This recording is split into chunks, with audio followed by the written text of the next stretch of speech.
의의 무기로 하나님께 드리라는 제목을 가지고 이제 지난 시간에 우리가 첫 번째 메시지, 그러니까 오늘, 지난주와 오늘이 이제 전체 한 단락이 되겠는데 12절부터 17절 말씀을 통해서 하나님께서는 죄의 지배에서 벗어나서 의롭고 바르게 살기 위해서 발버둥 치는 성도가 되라고 말씀을 하셨습니다. 먼저 12절에 지난 주일에 들었던 12절 14절에서 말씀을 통해서 의의 무기로 하나님께 드려야 할 성도의 지체, 이 몸에 대한 이야기를 말씀을 하셨습니다. 그래서 먼저 12절에서는 이신칭의의 은혜를 받고 세례를 받아서 성화의 삶을 가는 성도일지라도 여전히 그 몸 안에, 그 지체 안에서 죄가 살아서 역사한다 안 한다. 여전히 그렇게 칭의의 은혜를 받고 성화의 삶을 살아가는 성도의 삶 속에서도 죄는 살아서 역사한다라는 거예요. 그러니까 우리가 칭의의 은혜를 받고 예수를 잘 믿고 예수를 믿었다 그래서 죄를 안 짓고 살아가는 것이 아니라 여전히 우리 속에서는요, 죄성이 끊임없이 살아있다라는 거예요. 이것이 인간의 실존이라고 말씀을 했습니다. 그래서 성도는 어떻게 해야 된다고요? 예수님께서 마귀의 유혹을 이기시고 그리고 그 죄를 꾸짖어 물리치신 것처럼 인생길에서 죄를 만난다 할지라도 어떻게 해야 된다고요? 머뭇거리지 말고 단호하게 그 죄의 유혹을 거부할 줄 아는, 대적할 줄 아는 삶을 살아야 한다라고 우리가 하나님의 음성을 들었습니다. 그리고 이제 그 13절을 통해서 바울은 예수님의 십자가의 복음을 믿음으로 의롭다 칭함을 받은 성도는 더 이상 죄의 세력이 자신의 지체를 마음대로 하도록 내주지 말고 도리어 하나님께 바쳐진 삶, 즉 자신의 지체를 의의 무기로 드리는 삶을 살아갈 것에 대해서 말씀을 하셨습니다. 그래서 이 13절 말씀을 통해서 바울은 칭의의 은혜를 받고 성화의 삶을 살아가는 성도는 자신의 전 인격, 우리의 인격이 불의의 행동을 위한, 불법한 행동을 위한 도구로 죄에게 드려져서는 안 되고 오직 의로운 삶을 위해서 쓰여지는 도구로만 하나님께 드려져야 한다라고. 이건 뭐라고요? 권면이라고요? 명령이라고요? 명령이라고 말씀을 하셨습니다. 그래서 만약 성도가 자신의 몸을 하나님께 드리기를 싫어한다면, 즉 불의의 무기로 사용되기를 원하는 그러한 삶을 살아간다면 어떤 의의 열매도 맺지 못할 뿐만 아니라 영생의 복과도 멀어지는 그런 삶이 될 것이라고 말씀을 하셨고요. 그리고 이제 14절을 통해서 바울은 이제 죄가 의롭다 칭함을 받은 성도를 함부로 주장하지 못함에 대해서 말씀을 했어요. 여기서 주장하지 못한다라는 말씀은 이 원문으로 직역하면 그것이 다스리지 못할 거라는 거예요. 자, 살아가면서 우리가 죄를 만나요, 안 만나요? 만나요. 그리고 우리는 죄에 넘어질 수 있어요, 없어요? 죄에 넘어질 수 있는 존재라는 거예요. 그러나 중요한 거는 그 죄의 법 아래서 그 죄의 다스림을 받으면서 살면은 안 된다라는 거예요. 그래서 우리가 표현을 그렇게 했죠. 살아가다가 죄를 만나면은 인사는 해요. 손을 한번 흔들어줘요. 왜냐하면 늘 우리가 익숙했던 그 친구잖아요. 죄는 어떻게 보면. 우리는 늘 죄를 모르기 전까지는, 우리가 칭의와 성화의 은혜를 받기 전까지는 죄와 함께 살았던 우리들인데 손은 한번 흔들어주지만 그렇다고 해서 그 죄와 짝하고 함께 그 길을, 그 죄의 다스림을 받으면서 살아가면 된다, 안 된다? 안 된다라고 주님께서 말씀하셨습니다. 그래서 우리가 이 12절에서 14절 말씀을 통해서 하나님께서 우리에게 주신 교훈은 그거였죠. 죄가 다시는 왕노릇하지 못하게 하라는 거예요. 죄가 우리 삶에 들어와서. 그래서 죄가 왕노릇하지 못하려면 어떻게 해야 된다고? 뭘 입어야 된다고요? 하나님의 전신갑주를 입어야 됩니다. 하나님의 전신갑주가 뭐예요? 그러니까 진실하고 성실한 삶, 즉 이것이 진리예요. 그러니까 진리의 허리띠를 동여야 돼요. 이것은 우리가 성도로서의 삶의 자리에서 그러니까 그 그리스도인들은 정직해야 돼요. 그리고 성실해야 돼요. 이것이 진리의 허리띠예요. 그 다음에 의의 호신경은 뭐예요? 칭의의 은혜를 받은 성도로서의 삶의 도덕적인 삶, 윤리적인 삶이 있어야 된다는 거예요. 하나님 앞에서뿐만 아니라 우리가 사회에 나가서 사람 보는 앞에서도 하나님의 사람들이 도덕적으로 윤리적으로 완전한 삶을 살기 위해서 애쓰는 것. 이게 의의 호신경이라는 거예요. 그러니까 의의 호신경의 의미를 우리가 잘 알아야 돼요. 그리고 평안의 신발, 평안의 복음이 준비한 신발을 신는 삶을 살아가라는 거예요. 평안의 복음이 뭐예요? 하나님께서 십자가에서 이루어 주신 하나님과의 화목, 하나님과의 화목. 그 다음에 이방인과 유대인과의 화목, 사람 간의 화목이죠. 그 화목을 주님께서 어디에서 이루어 주셨다고요? 십자가에서. 그것을 아는 게 복음이에요. 그래서 우리가 이 세상을 살아가면서 하나님과 화목을 이루고 사는 것이 최고의 복이요. 또 동시에요. 사람 간에 유대인과 이방인을 화목케 하신 하나님 앞에서 우리가 사람 간의 화목을 이루고 살아가야 한다는 거예요. 그런 믿음, 그 복음의 그것이 우리에게 평안의 복음이라는 거예요. 그 평안의 복음으로 신발을 신어야 돼요. 여기서 신발은 그래야지 우리가 신앙생활을 하면서 살다가 이렇게 때로 넘어지기도 하고 실수하기도 하고, 그럼 그 복음이 어떻게 한다고요? 우리가 넘어지지 않도록, 미끄러지지 않도록 그것이 우리를 자세를 잡아준다는 거예요. 흐트러지지 않도록. 그리고 믿음의 방패를 가지라고 그래요. 그건 뭐예요? 하나님의 말씀을 믿고 존중하고 그렇게 살기 위해서 발버둥 치는 삶이 믿음의 방패, 그것을 가져야 돼요. 그 다음에 구원의 투구, 종말에 이루어질 완전하고 영화로운 그 구원, 그 구원을 소망하고 우리는 묵묵하게, 원수가 와서 우리의 머리를 쳐요. 머리는 뭐예요? 이게 우리의 삶에 있어서 제일 중요한 부위가 사실 어떻게 보면 머리거든요. 머리가 크게 손상이 되면은, 이게 뇌가 손상이 되면은 하여튼 뭐 말로 할 수 없는 문제가 생기잖아요. 뭐 간이야 절반 없어도 살 수도 있고, 신장이야 하나 떼어도 또 하나가 있으니까 살 수 있고, 그렇지만은 머리는요, 이게 문제가 온다라는 거예요. 그러니까 원수는 우리의 머리를 노려요. 그러나 구원의 투구를 쓰면은요, 절대 우리가 무너지지 않는다라는 거죠. 그래서 우리가 종말에 이루어질 그 구원의 확신을 가지고 믿음의 길을요 끝까지 가야 한다라고 하는 그런 말씀. 그리고 이제 마지막으로 우리가 입어야 할 전신갑주는 영감으로 주신 기록된 말씀, 성령의 검임, 말씀을 가질 때 어떻게 된다고요? 마귀가 저기서 오다가 우리를 쳐다보고, 전신갑주는 무당된 우리를 쳐다보고 도망가는 역사가 있습니다. 그게 신앙생활이에요. 자, 오늘은 15, 16절입니다. 자, 앞에 14절에서 그래서 이제 14절을 다시 한번 우리가 14절에서 바로 앞에서 바울이 죄가 의롭다 칭함을 받고 그리스도와 연합되어서 성화의 삶을 가는 성도를 더 이상 죄가 지배할 수 있다 없다? 없다. 그 이유가 뭐라고 말씀했어요? 우리가 율법 아래에 있지 않고 어디 아래에 있다고요? 은혜 아래에 있기 때문이라고 말씀하셨습니다. 그리고 이제 오늘 본문, 오늘 이제 보게 될 15, 16절을 통해서 바울은 성도가 죄에서 해방을 받았다라는 것은 단순히 율법 아래에서 벗어났다라고 하는 그것만 의미하지 않아요. 그러니까 우리가 죄에서 해방을 받았다라는 것은 소극적으로는 우리가 율법의 정죄로부터 벗어났다라고 하는 의미도 있지만은, 그러나 적극적인 의미가 있다라는 거예요. 그건 뭐냐면 은혜 아래 살아가는 성도가 이루어야 할 거룩한 삶이 있다라는 거예요. 순종의 종으로서 살아가야 할 의로운 삶에 대해서 오늘 15, 16절에서 말씀하십니다. 자, 먼저 15절에서 바울은 앞서 14절에서 말씀한 바와 같이 은혜 아래 있지 아니하고, 율법 아래 있지 아니하고 은혜 아래 있게 되었다고 해서, 그러면은 죄를 지어도 되는 것인가? 죄를 지을 것인가? 라고 질문을 해요. 그리고 바로 이제 곧바로 단호하게 뭐라고 대답을 하냐면 그럴 수 없다라고 대답함으로 인해서 죄에 대한 칭의의 은혜를 받고 성화의 삶을 살아가는 성도가 가져야 할 죄의 경각심에 대해서 말씀을 하십니다. 15절 보세요. 그런즉 어찌하리요? 우리가 법 아래 있지 아니하고 은혜 아래 있으니 죄를 지으려?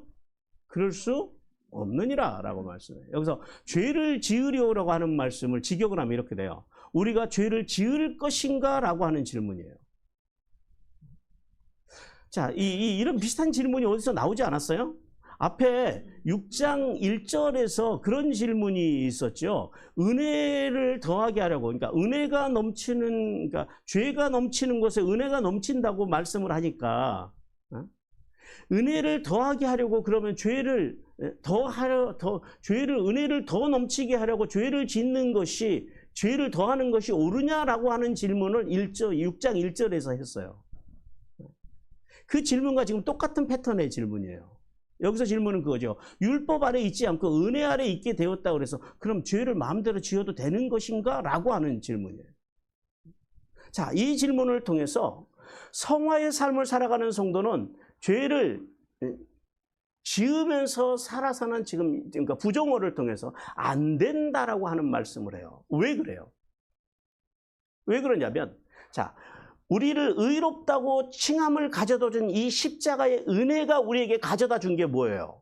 그 십자가의 은혜가 율법 시대를 끝내고, 그리고 새 죄와 사망의 권세를 멸하여 새 생명을 가져다 주었다라는 거예요. 그러나 이 은혜가, 이 십자가의 은혜가 죄를 마음껏 지어도 된다라고 하는 그런 의미는 아니다라는 거예요. 그래서 사도 바울이 그래서 단칼에 뭐라고 대답을 해요? 그럴 수 없느니라. 그래서는 안 된다라는 거예요. 그래서 그럴 수 없다라는 말이 이게 매게이토입니다. 매게이토. 이 제한 부정어인 매와 그 다음에 이제 일어나다라고 하는, 무엇이 되다라고 하는 의미의 기노마이가 결합된 말씀으로 직역하면 그런 일이 없을지어다 이런 말이에요. 자, 이 말씀도 마찬가지죠. 앞에 6장 1절에서도 이 똑같은 말씀이 나왔어요. 그렇죠? 거기서도 그때 그런 말씀을 드렸어요. 종교개혁자 마틴 루터는 이 말씀을, 요 본문을 독일어로 번역을 하면서 뭐라고 독일어 성경에는 번역이 되냐면 아예 말도 말라 이렇게 번역이 돼 있어요. 아예 말할 가치도 없다라는 거예요. 그런 건 논쟁할 가치조차도 없다라고 그렇게 번역을 했습니다. 즉 이신칭의 은혜를 받아서 은혜 아래 살아가는 성도에게 죄에 대한 완전의 해방의 은혜는 주어진 것은 맞지만은, 그렇다고 해서 자신이 원하는 대로 죄를 지으면서 살아도 된다라고 하는 면죄부를 준 것은 아니다라는 말씀. 그래서 스코틀랜드 출신의 신학자인 짐 모레이는 요 말씀에 대해서, 요 부분에 대해서 이렇게 주석에서 말씀을 했는데요. 율법 아래 있지 않고 은혜 아래 있다라는 사실이 율법에 일치하는 삶을 살아야 하는 의무마저 덜어준 것은 결코 아니다. 더구나 율법의 범법으로의 죄를 지어도 된다라는 특허를 부여받은 것도 아니다. 이렇게 해석을 했어요. 주석을 했어요. 그러므로 율법 아래 있지 아니하고 은혜 아래 살아가는 성도는 어떤 삶을 살아요? 그래서 이제부터는 죄를 멀리하는 삶.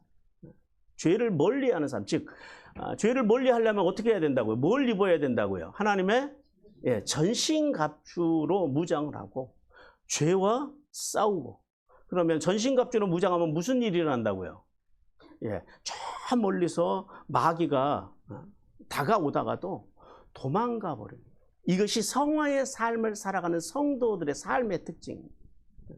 그래서 마귀가 도망가 버리는 그런 성화의 삶을 통해서 성령의 열매를 맺으면서 하나님께 영광을 돌려야 한다라고 말씀을 합니다. 그리고 이제 16절에서 바울은 두 가지 사실을 말씀해요. 하나는 먼저 상반절에서 인간은 자신의 주권을 누군가에게 넘겨주면 그 사람의 뭐가 돼요? 종이 된다라고 하는 일반적인 진리에 대해서 말씀을 합니다. 여기 16절 상반절을 보세요. 너희 자신을 종으로 내주어 누구에게 순종하든지 그 순종함을 받은 자의 종이 되는 줄을 너희가 알지 못하느냐. 이게 그렇잖아요. 우리가 누군가에게 나의 삶의 주권을 넘겨주면 우리는 그 사람의 종이 되는 거잖아요. 이제 그것을 거기에 대한 말씀이에요. 네, 헬라어에는 이 종이라고 하는 단어, 우리가 지금 종이라고 하는 단어가 지금 계속 나오는데요. 이 종이라고 하는 의미에 관련된 단어가 전체적으로는 한 5개 정도 나옵니다만 중요한 3가지가 이제 세 가지가 있는데 그것을 알아야 돼요. 첫째는 오늘 본절에서 말씀하는 본절에서 사용된 둘로스라고 하는 종입니다. 이 둘로스라고 하는 것은 헬라어에서 가장 보편적인 종이라고 하는 노예라고 하는 단어예요. 그러니까 어떤 사람을 둘로스라고 하냐면 모든 권리가 박탈되어서 완전히 주인에게 누군가에게 예속된 사람. 이 사람을 우리가 보통 알고 있는 종의 개념이에요. 그래서 노예라고 하는 말씀으로 많이 이제 그런 의미로 해석이 되고요. 그 다음에 또한 종의 모습은 어떤 거냐면 디아코노스라고 그래요. 근데 이 디아코노스로서의 종은 조금 달라요. 그러니까 명령을 수행하는 사람으로 앞에 둘로스와는 달리 비교적 신분이 자유로운, 그러니까 일꾼이라고 하는 개념으로 번역이 많이 돼요. 그리고 이제 또 하나는 오이케테라고 하는 종이 있습니다. 이것은 둘로스는 그러니까 우리가 알고 있는 거친 일을 하는 종이라면 이 오이케테스는 노예 중에서도 집 주인의, 그러니까 옛날 우리 조선 시대로 말하면 마당새 같은 종이요. 마당새가 어떤 종인 줄 아세요? 주인의 앞마당을 쓸고 그 집 주인의 내실의 일에 관여하는 종을 우리가 마당새라고 한대요. 그러니까 집 주인의 주인의 집에 거주하면서 집안일을 돌보는 내실의 마당을 쓰는 그런 하인을 오이케테스라고 그래요. 그래서 둘로스, 즉 은혜 아래서 예수님께 완전히 예속되어서 모든 주권을 드린 성도는, 그래서 이 종이 해야 될 건 뭐예요? 철저한 순종의 삶을 살아야 한다라고 말씀을 합니다. 그럼 순종이 뭐냐? 순종이라고 하는 것이 뭐냐면 이것도 합성어예요. 이게 뭐뭐에 의해서라고 하는 헬라어 히포라고 하는 단어와 이게 듣다라는 말이에요, 순종이. 아쿠오가 합성된 휘파쿠오라고 하는 단어인데 어떤 의미를 갖냐면 여기서 그냥 우리 성경에서 순종이라고 했습니다만은 둘로스가 가져야 하는 순종은 어떤 순종이냐면 철저한 순종이에요. 여기서 휘파쿠오가 철저한 순종, 즉 종으로서 주인에게 계속적으로 복종해야 하는 것을 의미해요. 그래서 종들에게 있어서 누구의 종이 되느냐는 이게 굉장히 중요한 일이에요. 왜 그래요? 종의 인생은 누구에 따라서 달라져요? 네, 주인에 따라서. 어떤 주인을 만나냐에 따라서 그 종의 인생의 질과 그 인생이 결정이 돼요. 또한 이 둘로스 종은 절대 종이 하지 말아야 되는 게 있어요. 뭘까요? 두 주인을 섬기면 안 돼요, 종은. 이 둘로스는 자기의 주권을 포기한 사람이기 때문에 오직 한 주인만 섬기는 삶을 살아야 된다는 거예요. 마태복음 6장 24절 같이 읽겠습니다. 시작. 한 사람이 두 주인을 섬기지 못할 것이니 혹 이를 미워하고 저를 사랑하거나 혹 이를 중히 여기고 저를 경히 여김이라. 너희가 하나님과 재물을 겸하지 섬기지 못하느니라. 예, 그래서 우리가 절대 둘로스는 두 주인을 섬기면 그때부터 망하는 거예요. 그리고 이제 마지막으로 우리가 이 16절 상반절에서 바울이 너희가 알지 못하느냐라고 말씀을 해요. 이게 사실은 16절 가장 원문에 보면 서두에 나오는 말씀인데 여기서 못하느냐가 알지 못하느냐가 절대 부정어일까요? 제한 부정어일까요? 절대 부정어예요. 절대 부정어인 우를 사용해서 이게 어떤 의미냐면 이신칭의 은혜를 받은 성도의 구원은, 우리의 구원은 어디와 어디 사이에 있다고요? 이미와 아직 사이에 있기 때문에 성화의 삶을 살아가는 성도는 이 땅에서 성화의 삶을 살아가는 동안에요, 자신의 몸을 죄에게 불의의 병기로 내주지 말고 예수님만 누구로 모시고 주인으로 모시고 둘로스로서 순종하는 삶, 절대 순종하는 삶을 통해서 의의 병기로 자신을 드리는 삶을 살아가라라고 말씀을 하십니다. 그리고 이제 다음 하반절에서는 그래서 이신칭의 은혜를 받은 성도라 할지라도 자신을 죄의 종으로 넘겨주면 어떻게 된다고요? 결론이 사망에 이르게 되고, 그 다음에 하나님께 자신을 드려서 순종의 종이 되면은요, 의에 이르게 된다라고 말씀합니다. 16절 하반절에 그러죠. 혹 죄의 종으로 사망에 이르고 혹은 순종의 종으로 의에 이르느니라 그래요. 여기서 혹은 죄의 종으로 혹은 순종의 종으로 그러죠. 이 말씀도 직역을 하면 이렇게 돼요. 죄에 속한 자가 되든지 혹은 순종에 속한 자가 되든지. 그러니까 우리는 칭의의 은혜를 받고 세례를 통해서 성화의 삶을 살아가는 성도들도 날마다 결단해야 되는 게 있다는 거예요. 내가 죄에 속해 살아가든지 아니면 내가 의의 순종에 속해 살아가든지 이 선택을 우리는 해야 된다는 거예요. 그래서 사도 바울이 에베소서 3장에서 그 건강한 성도, 건강한 교회가 되기 위해서 5가지를 준비해야 된다고 말씀하면서 두 번째가 뭐였어요? 첫 번째는 속사람이 하나님의 능력으로 강건해지기를 위해서 준비해야 된다는 거예요. 그러니까 원수가 와서 머리를 쾅 쳐도 구원의 투구를 쓰고 끄떡없이 걸어갈 수 있는 그 내면의 힘을 가져야 된다. 그 다음에 두 번째가 뭐였어요? 믿음으로 살아가기로 날마다 결단해야 된다는 거예요. 이게 지금 그 말씀이에요. 우리가 믿음을 택할 것인지 아니면은 다른 어떤 우리가 그 죄의 것을 불순종을 선택할 것인지 이걸 매일 아침마다 일어나서 믿음으로 살아가로 결단하는 삶이 성화의 삶을 살아가는 성도들 안에 있어야 한다는 거예요.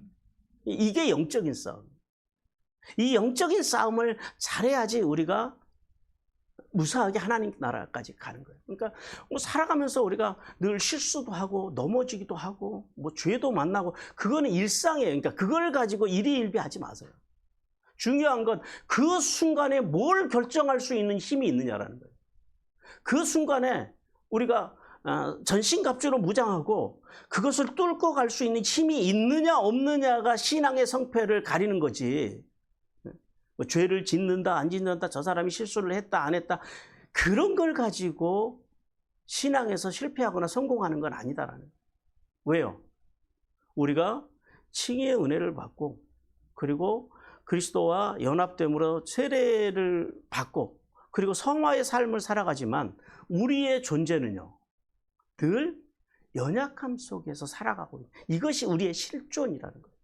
그러니까 인생에서 아무 일 없기를 위해서 우리가 기도하는 것이 아니라 인생에서 어떠한 실수나 어떠한 잘못을 안 하는 데 초점을 맞추는 것이 아니라 설령 그런 것들을 만났다 할지라도 그걸 어떻게 해석할 거냐라는 거예요. 그래서 중요한 게 뭐라고요? 사건보다 해석이 중요하다는 거예요. 우리가 그걸 믿음으로 해석하고 그리고 하나님의 전신갑주를 입고 그것을 밀고 나갈 수 있는 이 내면의 힘 그리고 믿음의 결단 그리고 사랑의 정서상 넘쳐나는 사랑 그리고 말씀을 정확하게 아는 지식 그리고 그것이 충만한 삶 이것이 준비되어져 있어야 한다는 거예요. 그래서 우리가 죄에 속한 자가 되든지 순종에 속한 자가 되든지 우리는 매일매일 순간순간마다 이걸 결정해야 된다. 사실 그 원문 성경에는 여기 종이라고 하는 단어는 안 나와요. 그래서 원래 속한 자 이렇게 나와요. 자, 그러면은 죄에 속한 자는 어떤 사람을 말하느냐? 불순종의 종으로서 이 사람들은 하나님의 말씀과 말씀의 정신이 아니라 죄와 세상의 욕망과 자기의 가치와 기준을 삶의 우선순위를 두고 살아가는 사람들을 의미합니다. 이게 그 죄에 속한 사람들이에요. 즉, 이 사람들은 단순한 실수로 죄를 짓는 것이 아니에요. 단순하게 죄를 짓는 것은 누구나 그럴 수 있다라는 거. 순간적으로 우리가 어떤 감정에 의해서 누가 순간적으로 뭔가 잘못 판단을 해서 그럴 수 있지요. 그것이 누구예요? 나예요. 우리예요. 근데 중요한 건 이 사람들은 여기서 그런 사람을 말하는 것이 아니라 죄와 세상의 욕망과 자기의 가치와 기준에다 거기에다가 삶의 우선순위를 둬요. 그렇게 살아가는 사람들.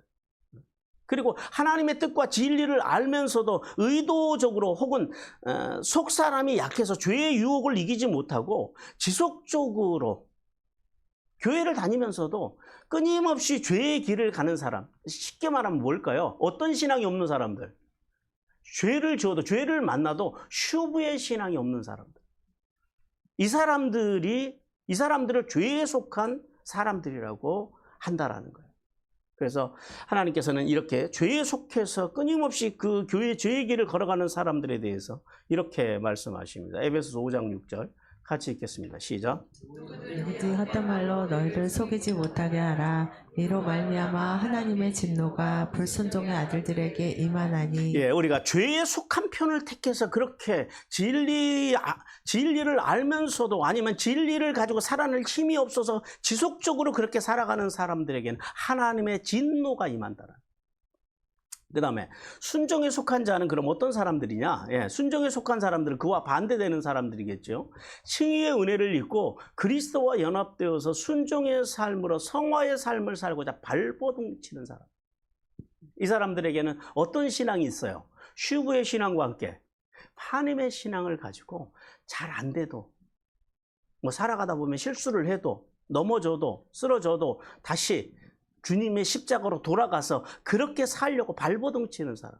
즉 자신이 하나님의 둘로스라는 사실, 내 주권을 하나님께 주님께 다 드리고 살아가는 사람이라는 사실을 깨닫고, 그러면 뭘 입어야 돼요? 그 다음에는 전신갑주를 입고, 하나님의 전신갑주를 입고, 그리고 삶 속에서 의와 진리의 거룩함의 열매를 맺으며 자신의 의지와 감정을 뛰어넘어서 또 죄의 유혹을 물리치며 하나님의 영광을 삶의 최우선순위에 두고 살아가는 사람들.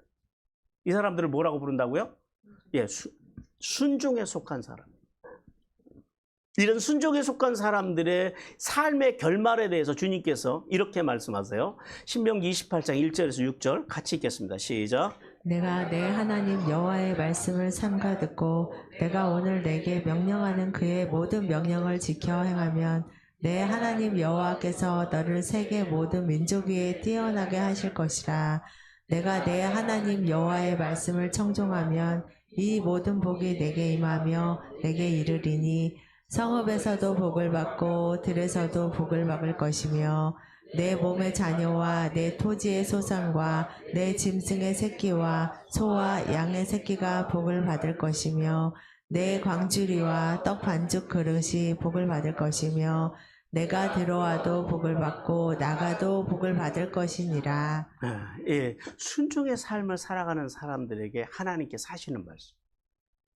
자, 바울은 그래서 이신칭의 은혜를 받은 성도는 예수님의 순종의 본을 따라서 순종의 삶을 살면서 늘 어디를 향해서 우리는 가자고요?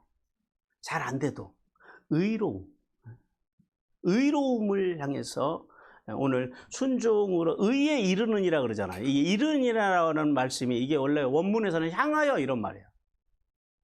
그러니까 날마다 그 의를 향하여 그렇게 걸어가는 삶, 의를 향하는 삶, 의를 바라보고 살아가는 삶을 살아가야 한다라고, 성화의 삶을 그렇게 살아야 한다라고 말씀을 하십니다.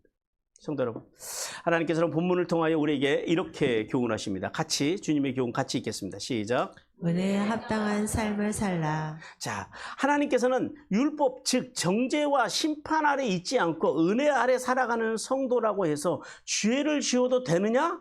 라는 질문과 그 질문에 대해서 뭐라고 바울이 대답했어요? 그럴 수 없느니라고 하는 이 대답을 통해서 뭘 말씀하시냐면, 이신칭의 은혜를 받아서 세례 즉 그리스도와 연합되어 성화의 삶을 살아가는 성도는 죄 가운데서 사는 삶을 살아서는 된다 안 된다, 이 말씀을 지금 하고 있는 거예요. 왜 그래요? 왜 우리가 이신칭의 은혜를 받고 세례를 통해서 연합된 성도가 성화의 삶을 살아가면서 우리가 죄와 짝하고 죄 가운데 살아가면 안 된다 그래요? 왜 안 되냐면, 왜냐하면 죄는 이신칭의 은혜를 소멸해요. 죄는. 그렇죠? 그 다음에 계속해서 성화의 삶을 살지 못하도록 죄는 끊임없이 방해한다는 거예요. 그럼 결론적으로 무슨 일이 나겠어요? 그 속에서 우리가 정신 차리지 않으면 끝내 하나님의 나라를 잃게 된다는 거예요. 그래서 죄가 무서운 거예요. 따라서 성도는 죄 가운데 산다라는 의미를 정확하게 알아야 돼요. 죄 가운데 산다라고 하는 것은 단순히 세상 사람들처럼 사는 것만을 의미하지는 않아요. 여기서 우리가 죄 가운데 산다라고 하는 것은 이신칭의 은혜를 받고 구원의 확신은 있지만은 성화의 삶이 없는 종교생활, 이게 죄 가운데 사는. 잘못을 해서 꼭 그것도 죄지만은 그리스도인들에게 있어서 죄 가운데 산다라고 하는 것은 그렇게 성화의 삶이 없는 종교생활을 의미하기도 하고, 즉 좀 더 깊이 보면은 그런 거야. 하나님의 말씀과 말씀의 정신으로 살지 못해서 죄가 죄인지도 모르고 사는 삶, 그리고 또 세속적인 성공, 건강, 무사, 안일 등 이 복으로만, 그런 것들로만 복을 삼고 살아가는 이 기복신앙. 그 다음에 재물을 사랑하는, 하나님보다 재물을 더 사랑하는 만몬이죠. 그 다음에 출세지상주의, 황금만능주의를 추구하는 이 번영신앙. 그리고 종교적으로 자기중심적인 헌신과 봉사를 가지고, 이런 것들을 가지고 구원을 이루려고 하고 자기의 신앙을 증명하려고 하는 그런 종교생활. 이런 게 뭐라고요? 이런 것이 죄 가운데 사는 삶이라는 그 의미를 알아야 돼요. 그러므로 의롭다 칭함을 받고 성화의 삶을 살아가는 성도는 세 가지 자세를 가져야 돼요. 세 가지 자세를 가지고 은혜에 합당한 삶을 살아야 돼요. 첫 번째는 예수님의 십자가의 은혜를 귀중히 여기는 자세를 가져야 돼요. 왜 그래요? 왜 우리가 예수님의 그 십자가의 은혜를 귀중히 여겨야 돼요? 우리는 하나님이 십자가에서 당신의 옥체를 찢으시고 보배로운 피를 쏟아주심으로 대속의 은혜를 받아서 그 피로 뭘 얻었어요? 영원한 생명을 얻었기 때문에 그래요. 히브리서 9장 12절 같이 읽습니다. 시작. 염소와 송아지의 피로 하지 아니하고 오직 자기의 피로 영원한 속죄를 이루사 단번에 성소에 들어가셨느니라. 예, 따라서 성도는 하나님이 십자가에서 단번에 영원히 이루어 주신 대속의 은혜야말로 이 세상의 어떤 것보다, 어떤 보화보다, 어떤 세상의 어떤 보배로운 것보다 귀중하다라는 사실을 깨닫고 그 은혜에 합당한 삶을 살기 위해서 발버둥치기를 주님께서 원하십니다. 그 다음에 두 번째는 예수님이 십자가에서 이루어주신 대속의 은혜의 목적을 알아야 돼요. 왜 주님께서 우리에게 그 대속의 은혜, 칭의의 은혜를 주셨는지 그 목적을 바로 알아야 돼요. 예수님이 십자가에서 대속의 은혜를 주신 목적이 뭐예요? 우리에게 칭의의 은혜를 주시고 또 더 나아가서 세례를 통하여서 그리스도와 연합되어져서 성화의 삶을 살아서 하나님의 나라로, 최종적으로 어디예요? 하나님의 나라를 기업으로 얻게 하기 위해서 우리에게 대속의 은혜를 주셨다라는 거예요. 우리 골로새서 1장 13, 14절 같이 읽습니다. 시작. 그가 우리를 흑암의 권세에서 건져내사 그의 사랑의 아들의 나라로 옮기셨으니 그 아들 안에서 우리가 속량 곧 죄사함을 얻었도다. 따라서 성도는 하나님의 나라의 백성, 즉 하나님의 자녀답은 삶의 모범을 보이신, 하나님의 자녀답게 우리에게 삶의 모범을 보이신 예수님을 본받아서 삶의 자리에서 만나는 죄를 미워하는 삶으로, 말씀과 말씀의 정신으로 은혜에 합당한 어떤 삶이에요? 공의와 정의의 삶을 살아가기를 주님께서 원하십니다. 그리고 세 번째 우리가 가져야 할 자세는 이거예요. 대속의 은혜를 받은 자녀로서 합당한 삶의 열매를 맺으며 살아가려고 하는 자세를 가져야 된다는 거예요. 이 신칭의 은혜를 받고 그리스도와 연합되어서 성화의 삶을 살아가는 성도가 삶의 자리에서 맺어야 할 열매에 대해서 에베소서 5장 9절에서 이렇게 말씀을 해요. 같이 읽습니다. 시작. 빛의 열매는 모든 착함과 의로움과 진실함에 있느니라. 네, 여기서 착함이라고 하는 것은 뭐냐면 선한 삶을 이야기해요. 이게 착함이라고 번역했습니다만은 직역을 하면 선함이에요. 그러니까 어떤 선함이에요? 선함은 어디에서 나와요? 마음에서 나오죠. 그 다음에 진실함이라고 그래요. 그러니까 여기서 진실함, 의로움. 의로움이라고 말하는 것은 두 가지 의미를 가져요. 의로움은 하나님 앞에서 의롭고 또 사람들 앞에서 의로워요. 이 두 가지를 말씀해요. 그러니까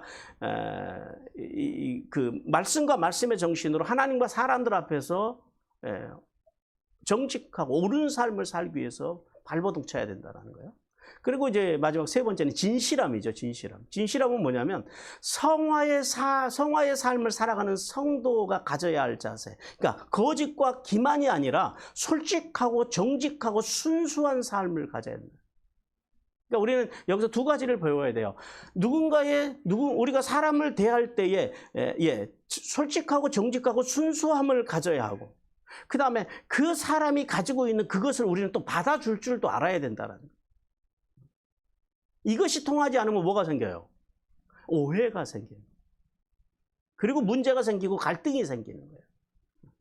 하나님께서는 이렇게 구속의 은혜를 귀히 여기고 은혜에 합당한 삶을 살기 위해서 발버둥 치는 성도에게는요, 더 큰 그래서 은혜를 부어주신다라고 성경에서 우리에게 말씀합니다. 사랑하는 성도 여러분, 하나님께서는 예수 그리스도를 믿어 의롭다 칭함을 받고 그리스도와 연합, 즉 세례를 받아서 성화의 삶을 살아가는 성도는 뭘 이길 수 있는 힘을 가지게 됐다고요? 죄를 이길 수 있는 힘과 능력이 있음을 깨달아야 한다라고 말씀을 해요. 그러니까 죄는 우리가 못 이길 존재가 아니다라는 거죠. 그럼에도 불구하고 우리는 아차 방심하면 죄에 지배당하기가, 죄에 넘어지기가 쉽다 어렵다? 쉬운 존재. 그러니까 우리는 인간의 마음이라고 하는 것은 질그릇과 같다라는 거죠. 질그릇은 살짝 떨어뜨리기만 해도, 그러니까 예수를 믿어도 이 본질은 안 변해요. 그리고 살아있기에 어쩔 수 없이 죄를 만난다 안 만난다? 죄를 만나기는 하지만은 그 죄가 내 삶의 자리에 들어와서 왕노릇하는 거는 내가 막을 수 있다 없다? 있다라는 거예요. 왜요? 그걸 이길 힘이, 그 힘이 우리에게 주어졌다라는 거예요. 그래서 우리는 이 왕노릇하는, 죄가 왕노릇하지 못하는 삶을 살려면 어떻게 해야 된다고요? 하나님의 전신갑주로 이 무장을 해요.